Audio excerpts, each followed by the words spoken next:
The story we are telling is the court case of Tinker versus the Des Moines Independent School District.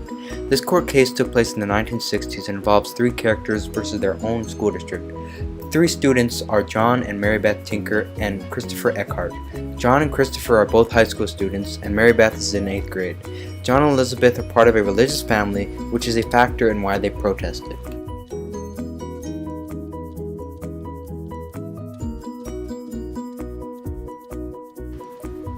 During this time of the 60s, the Vietnam War was taking place.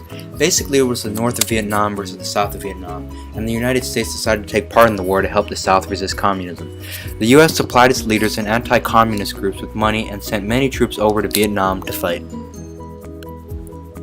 So Mary Beth, John, and Christopher decided to wear black armbands to school in protest of the war and to show their support for peace and a truce.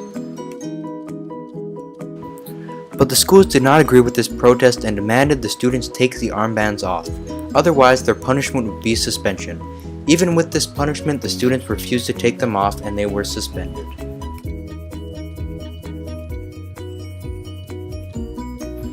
The students' families decided to file a lawsuit against the school district for violating the students' rights to the First Amendment. The First Amendment is the law respecting an establishment of religion, the free exercise of religion, and abridging the freedom of speech. From the school district's point of view, they wanted to stop the protest because it could disturb other students and because of disciplinary reasons. The lower courts decided in favor of the school districts, so the students and their families appealed to the Supreme Court.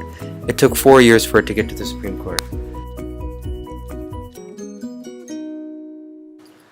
In 1969, the Supreme Court ruled in favor of the students. The justices decided by a 7-2 majority that the First Amendment did apply to public school students. The armbands were a form of free speech, so the school district was violating their right to the First Amendment.